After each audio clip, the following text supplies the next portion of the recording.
Muy buenas noches, estimados televidentes. Muchas gracias por permitirnos llegar de nuevo a sus hogares, entrar a sus hogares.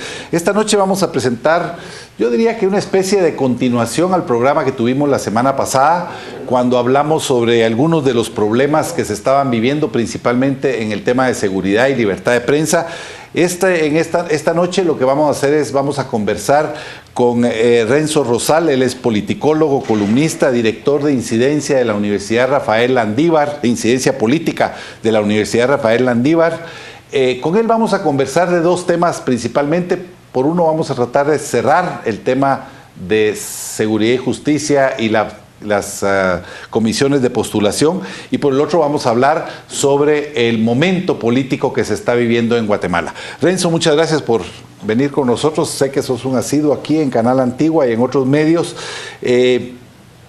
y precisamente es por esa experiencia y esa visión amplia que tiene sobre los problemas nacionales, que es lo que a mí en este momento me ha interesado trasladarle a la audiencia de Enfoque, una visión real de lo que está pasando.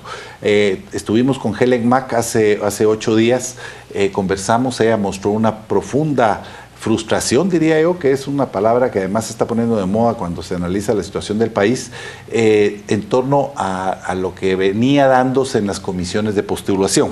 Concluyeron el trabajo, enviaron las listas, se confirmó todo lo que se había dicho durante estos días y ahora pasa a manos del Congreso de la República. ¿Cuál sería tu primera percepción, tu primer comentario sobre todo lo que se dio en las comisiones de postulación y lo que vamos a ver en las próximas semanas o días en el Congreso de la República? Bueno, muchas gracias, Gonzalo, por el espacio nuevamente. Diría que sumaría la palabra de frustración que planteaba Helen Mack la semana pasada al tema de un tanto de indignación y de una oportunidad perdida. Es decir, estábamos muy conscientes que el tema del modelo de comisiones de postulación, un modelo bastante agotado, defenestrado, pero son los resultados en lo concreto los que pueden confirmar o no, digamos, ese tipo de adjetivos calificativos tan fuertes. En concreto, uno puede ver que la entrega que se hizo recientemente en el Congreso de la República, de los dos listados, en el caso del listado de Corte Suprema de Justicia, los 26 que están ahí, aparecen profesionales del derecho, uno puede ver, digamos, un poco como en rasgos positivos, si es que uno quiere verlo. Uno, el hecho de que una buena parte de los actuales magistrados de Corte Suprema de Justicia que estaban buscando la reelección no fueron tomados en cuenta. No, correcto. Y que quedaron un producto de negociación. Segundo rasgo interesante, digamos, no necesariamente positivo, pero interesante, es que las cabezas de las planillas del partido oficial, del oficialismo, del gobierno de la República, tampoco quedaron. Y que tuvieron que acudir a una especie como de los listados de los suplentes. Tuvieron que acudir a la banca, digamos. Eso pueden ser rasgos interesantes. En negativo está un hecho que expresa, primero, es que la gran mayoría de ese listado de 26 finalistas es un listado de grises oscuros, es decir, profesionales de los cuales desde tiempo antes intentamos hacer como perfiles y realmente es poco lo que se puede encontrar. Y el otro rasgo que a mí me parece muy, digamos, peligroso es el hecho de que la selección de ellos en general no es producto de una evaluación a conciencia de sus conocimientos, de sus capacidades, de su experiencia. Es lo que se esperaba, claro, lo que se esperaría de una comisión de postulaciones independiente y sin tráfico de influencias. Todo lo contrario, es un proceso muy poroso, lleno de tráfico de influencias y una evaluación muy somera, muy totalmente acomodaticia, pero que en concreto, yo diría que la mayoría de los 26 finalistas llegaron ahí por negociación.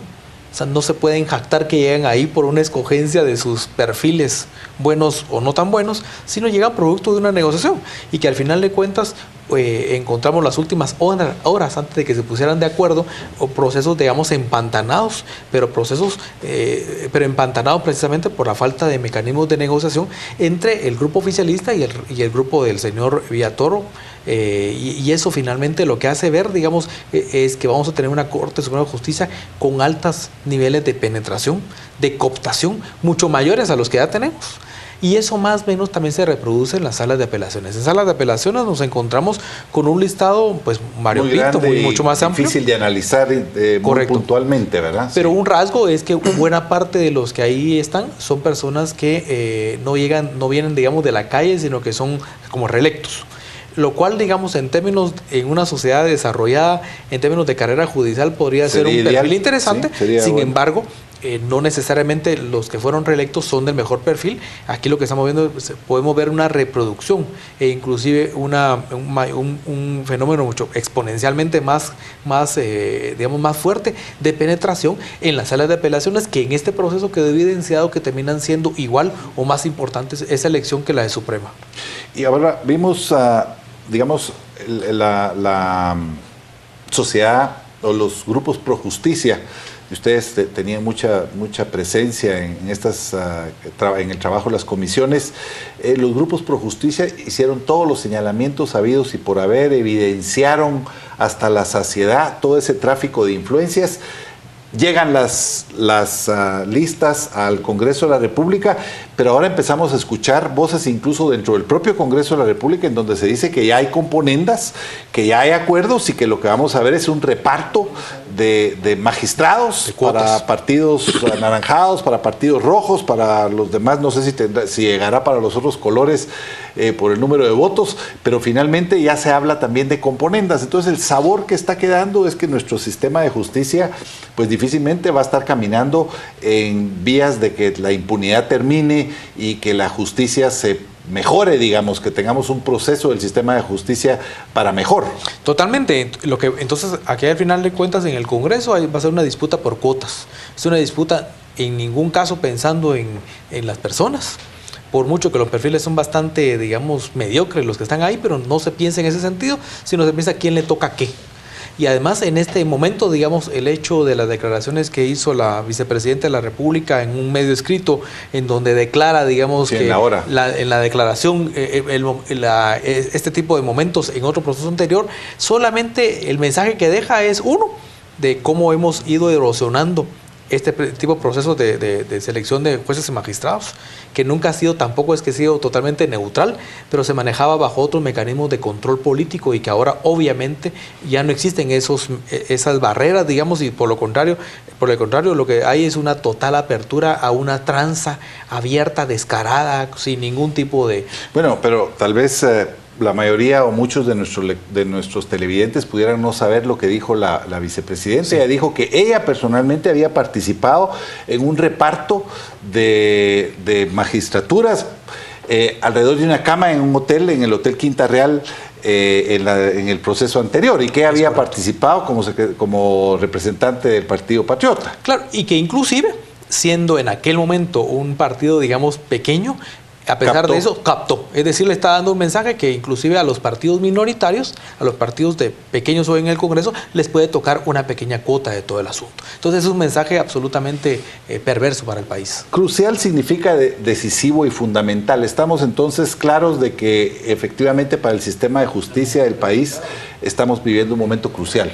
Por supuesto, porque estamos hablando también, no necesariamente, digamos, la inercia, que a veces tenemos mucho en la boca esa palabra, sino lo que estamos viendo es un proceso muchísimo más grave de penetración, de cooptación, por lo tanto de recambio en los actores políticos, porque siempre han tenido, digamos, intención de meter la mano en la justicia, a pesar de que si hablamos de hace unas 4 o 5 décadas, eso evidentemente no era así. La justicia estaba realmente mucho más protegida, digamos, mucho más blindada.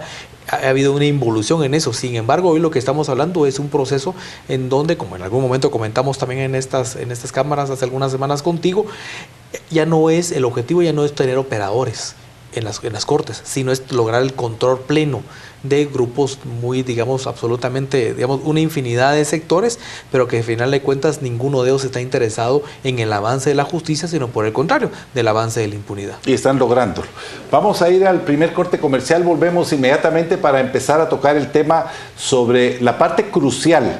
Estamos hablando sobre lo crucial del sistema de partidos políticos, lo que sucedió el domingo pasado con un acto, una proclamación como precandidato presidencial por el Partido Patriota el exministro Alejandro Sinibaldi, quien será el candidato del Partido Patriota en las próximas elecciones. Vamos a un corte y volvemos con el análisis de la parte crucial política de Guatemala.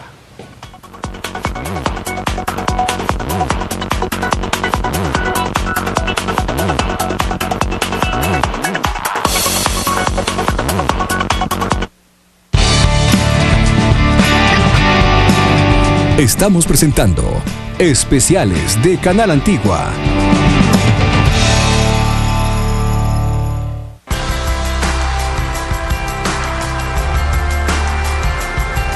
La crónica de hoy es la crónica de siempre. El análisis a profundidad del acontecer nacional e internacional. Política, economía, seguridad y justicia. Nuestra gente, su cultura. Solamente en Crónica, tu revista. La revista de Guatemala.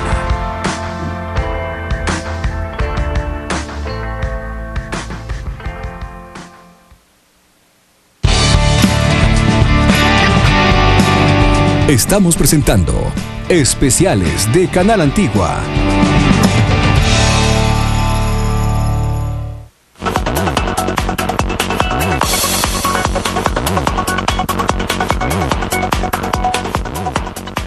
Estamos de vuelta con Enfoque esta noche, tocando el tema de momento crucial que se vive en la política, en el sector justicia en Guatemala. Quiero recordarles que Enfoque es una producción de su canal Antigua con la revista Crónica. Y esta noche está con nosotros Renzo Rosal, politólogo, analista y columnista. Renzo, dejamos el tema de la elección de las Cortes, que ojalá resulte lo menos peor posible, aunque no se puede esperar mucho del Congreso de la República. Y vamos a la parte política. El Tribunal Supremo Electoral, quisiera hacer como una breve recapitulación. El Tribunal Supremo Electoral suspende a 11 partidos políticos. Eso nos dio a muchos guatemaltecos, nos llenó de optimismo de que estaba imponiendo la ley. Se prohíbe la campaña electoral anticipada. Sin embargo, luego empieza un mal sabor. Levanta la sanción, pero sin tomar las medidas necesarias para que se repita todo lo que sucedió.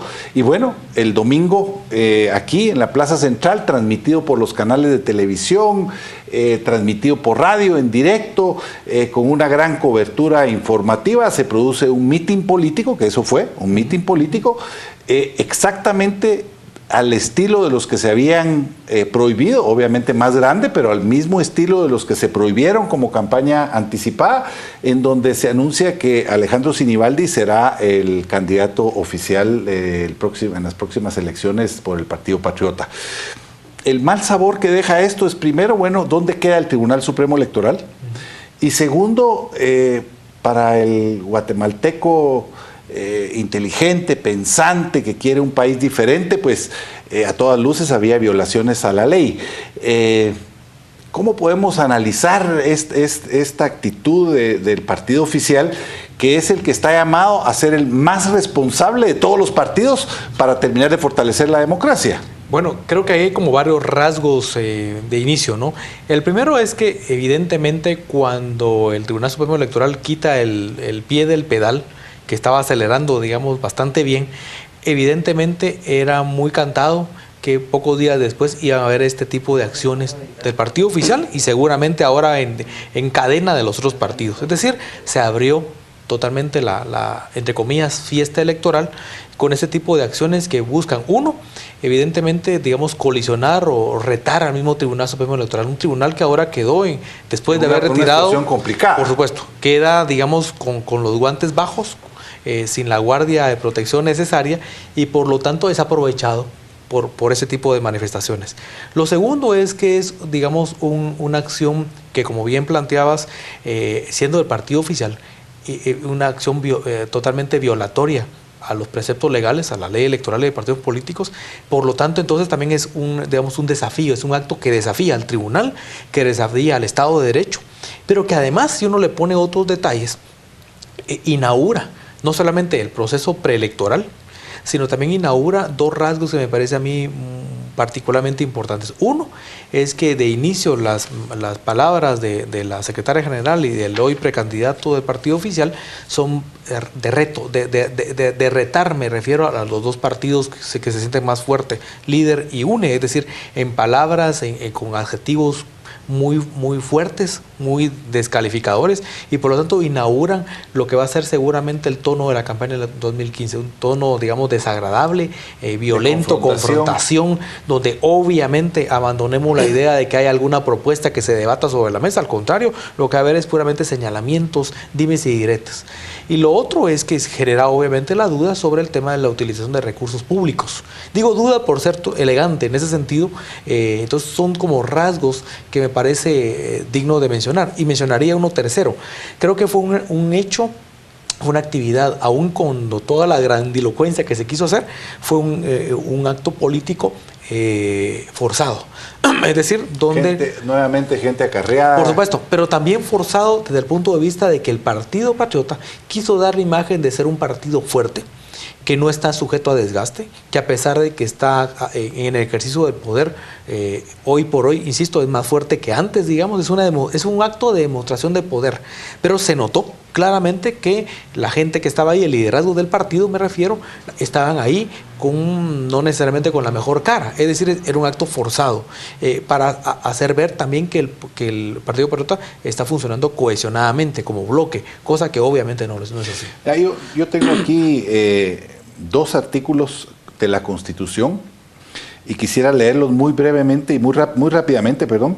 Es el artículo 154 de la Constitución, que en uno de sus párrafos dice textualmente: los funcionarios y empleados públicos están al servicio del Estado y no de partido político alguno. Aquí pareciera, bueno, solo es una ubicación de ellos, pero luego en el artículo 182 es explícito, es específico, dice: el presidente de la República, juntamente con los ministros, viceministros y demás funcionarios dependientes que integran el organismo ejecutivo, tienen vedado favorecer a partido político alguno. Y en el estrado estaba la vicepresidenta de la República, estaba el ministro de Gobernación, estaba la ministra de Medio Ambiente y había el ministro de Trabajo y había otros funcionarios menores. Medio gabinete. Lo cual indudablemente viene a mostrar un irrespeto a la ley. Incluso la vicepresidenta empieza su discurso diciendo: bueno, aquí está la vicepresidenta y secretaria general del partido, o sea, hace una vinculación. Esto podría traer también alguna implicación, porque no faltará quien vaya a poner alguna demanda contra los funcionarios públicos, y obviamente ellos se expusieron. Por supuesto, se expusieron, y creo yo que cualquier recurso en este sentido podría, digamos, ojalá caminar aceleradamente. Eso implica, solo recordemos acá, que el Tribunal Supremo Electoral también tiene otra responsabilidad que no hemos mencionado. Cuando en algún momento se le consulta sobre el doble rol de la vicepresidenta, como vicepresidenta y secretaria, no ha resuelto. Y digamos, le da un poco paso, con lo cual habilita en buena medida este tipo de acciones. Además hubo obviamente otros deslices cuando se menciona de parte de alguno de los que tomó la palabra, también el presidente de la República, actuando, digamos, en función del partido, y ahora que está comprometido. El presidente tuvo que salir un poquito para tratar de aclarar ese asunto, pero en cualquier caso, más allá de esos detallitos, digamos, es un acto en donde evidentemente hay un conjunto de ilegalidades, que a quien le corresponde en principio es al Tribunal Supremo Electoral. Me parece un tanto preocupante que al día de hoy el tribunal no haya expresado absolutamente nada. En la medida en que se vaya acumulando horas y días, obviamente esa sensación va a resultar débil.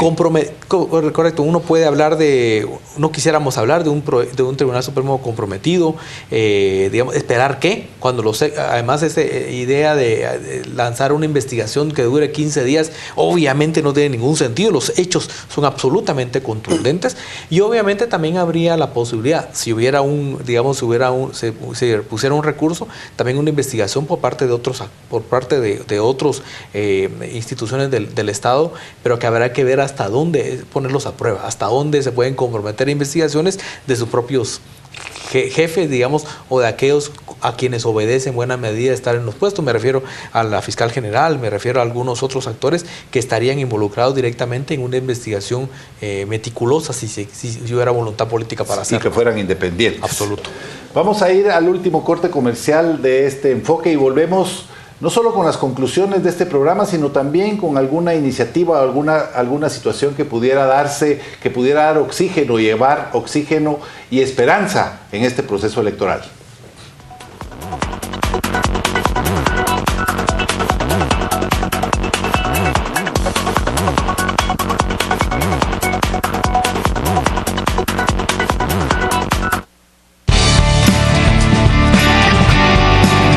Estamos presentando Especiales de Canal Antigua.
Estamos presentando Especiales de Canal Antigua.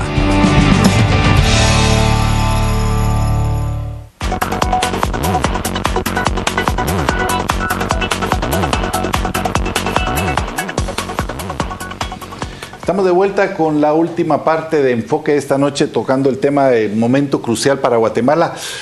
Renzo, conversábamos y veíamos que la situación realmente es patética. En el área de seguridad, en el área de justicia, en el área de seguridad, que no lo hemos discutido, pero es evidente que también hay un deterioro, y finalmente en el área política. Pero necesitamos oxígeno. En la revista Crónica que sale este viernes se plantea un tema que me parece que es interesante, y es que posiblemente lo que haga falta en este momento es que el TSE asuma su liderazgo, y al margen de que debe sancionar evidentemente al PP, que convoque a un pacto político a todos los partidos y al gobierno para que no se produzcan más este tipo de cosas y generar una especie de compromiso no más allá de lo ético y moral, porque finalmente lo legal es la ley la que lo debe sopesar.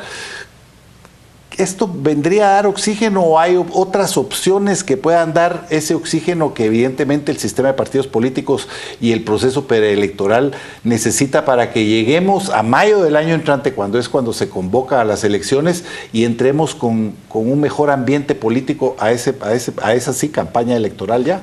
Comparto plenamente que el actual momento necesita de crisis, además de tanto hecho, tanto acontecimiento en las últimas 3-4 semanas, necesita otro tipo de válvulas de oxígeno, otro tipo de válvulas de escape, digamos. El tema es qué institución puede proveer, puede acompañar eso, y evidentemente el Tribunal Supremo Electoral tiene una oportunidad, la tiene desde que hubo el cambio, digamos, a principios de año, la tiene por el hecho de la acumulación de apoyo ciudadano, digamos, de apoyo, de respaldo ciudadano que se le dio con las primeras acciones. Obviamente hoy eso está en la cuerda floja, producto de lo que hemos conversado en el programa, pero todavía queda obviamente un espacio de oportunidad. En concreto, yo creo que el que puede encabezar por lo menos esa válvula temporal, porque no podemos pensar en el país ni definitivamente ni nada, pero sí por lo menos que nos permita trazos de plazo, que creo que está en el caso del Tribunal Supremo Electoral, que pueda salir, uno, pronto, dos, con energía, digamos, con criterios, con energía, con acciones también tajantes, no con ese discurso que termina diciendo poco y nada, sino al final de cuentas para tratar de poner cierto orden hasta donde sea factible a un sistema de partidos políticos que obviamente se ha extralimitado, se ha salido del huacal, como diríamos en buen chambín, que la pudo haber tenido al inicio de la creación de esa institución, necesita. Y eso ha sido como un llamado que le hemos hecho muy, digamos, muy respetuosamente al Pleno del Tribunal Supremo. Necesita de alianzas, es decir, necesita no salir solo, necesita salir con un conjunto de organizaciones sociales, profesionales, gremiales, que creo yo que en este momento pueden o podemos hacer, digamos, un poco marcar la diferencia. Tampoco pensando en darle cara vuelta, ni mucho menos, sí, pero por lo menos oxigenando, porque el momento actual del país necesita de una cuota de oxigenación, porque lo que tenemos por el otro lado es, digamos, un proceso cada vez más acumulado de ingredientes absolutamente, digamos, venenosos, anómalos, y esa acumulación lo que puede hacer es que se puede convertir, si no salimos al paso de alguna forma, en un proceso que tenga quiebres, pero en donde finalmente lo que puede haber es un proceso de reacomodo de actores para un escenario todavía mucho peor que el que tenemos. Así que yo creo que la oportunidad está ahora en esta recta final del 2014 y los primeros meses del 2015 para poder por lo menos tomar un poco de aire. Tú participas también en Foro Guatemala. Tengo entendido que muy pronto empieza a integrarse y a trabajar el mirador electoral. Con el fin de empezar a denunciar campaña electoral anticipada y a ir viendo la actitud, el financiamiento, etcétera, de los partidos políticos. Estas no son organizaciones, sino son agrupaciones que representan a la sociedad civil de diferente manera, porque son formadas precisamente por organizaciones específicas de la sociedad civil. ¿Cómo pueden actuar? ¿Cómo pueden también contribuir a generar ese espacio, a generar oxígeno, a hacerle ver a los partidos políticos que hay instituciones que tienen toda la credibilidad y que tienen una representatividad importante para poner un poco de orden en esta casa que parece que todo el mundo anda haciendo lo que se le ronca la gana, como decimos en buen chapín? Absolutamente. Creo que un espacio interesante que se creó en las elecciones 2011, en el marco de esas elecciones, fue por primera vez un foro de coordinación, un foro de misiones de observación electoral nacional. Entonces creo que ya hemos tenido por lo menos un par de encuentros en estos últimos meses. Creo que es importante que ese foro o cualquiera que sea el espacio pueda llevar a cabo un trabajo, pero distinto a los tradicionales. Hoy por hoy las elecciones o el proceso político en el país no necesita que pocos meses, 2 o 3 meses, activemos 10,000, 20,000 para garantizar que no haya fraude, sí, digamos. Claro, y eso honestamente es un trabajo que me parece ahora no solo, tal vez ni siquiera superficial, sino absolutamente sin sentido. Creo que hoy tiene mucho más sentido un trabajo no tanto de masas, digamos, no tanto de pensar en volcar tantos miles y miles, sino una acción mucho más estratégica que permita visualizar la dinámica de los sectores políticos, cómo se están moviendo, cómo están, digamos, generando el tema del financiamiento electoral. El tema, hay como varios puntos: financiamiento electoral, el tema del tráfico de influencias, el tema de la penetración de crimen organizado. Hay ahí un conjunto relativamente pequeño, digamos, de variables a las cuales estas misiones deberían de activarse desde ya, desde este final de 2014, para comenzar a identificar este tipo de elementos que son los que, al final de cuentas, constituyen la médula del proceso electoral como tal. De lo contrario, digamos, si nos vamos a quedar en tener 20, 30 misiones de observación electoral, cada una viendo por su lado, cada una compitiendo por obtener recursos de la cooperación internacional y cada quien viendo variables inclusive repetitivas, me parece que estaremos desperdiciando una gran oportunidad. Entonces creo que en positivo tenemos un espacio por delante de podemos hacer un trabajo, además, digamos, rompiendo con el molde de la tradicional observación electoral, que pudiéramos anticiparnos y pudiéramos un trabajo más de análisis, más estratégico, digamos, más de fondo, que pudiera realmente contribuir a desnudar con mayor certeza, con mayor claridad, todo lo que ocurre en eso que denominamos un sistema de partidos políticos, que siempre denominamos perverso, etcétera, etcétera, pero que no conocemos con detalle, digamos, las irregularidades, todo lo que ocurre al interior del sistema, y ahora creo que tenemos esa oportunidad. Renzo, ¿cuántas organizaciones reúnen el Foro Guatemala? ¿Cuántas organizaciones de la sociedad civil? Iglesias, etcétera. Estamos 20 organizaciones en el Foro Guatemala, están representados las 2 principales universidades, San Carlos y Rafael Andívar, las 3 iglesias más importantes del país: la Iglesia Católica, la Conferencia Episcopal, la Alianza Evangélica, la Comunidad Judía, Grupo de Derechos Humanos. Ahí está también representado el Movimiento Pro Justicia, está el Movimiento Cooperativo, está también representado ahí organizaciones ambientalistas, organizaciones de mujeres y organizaciones de jóvenes. Bueno, si el TSE no convoca un pacto, tal vez el Foro Guatemala puede hacerlo para los próximos meses o años, para darle transparencia y oxígeno a este proceso. Pues creo que tenemos la experiencia para poderlo hacer. Muchas gracias a Renzo Rosal.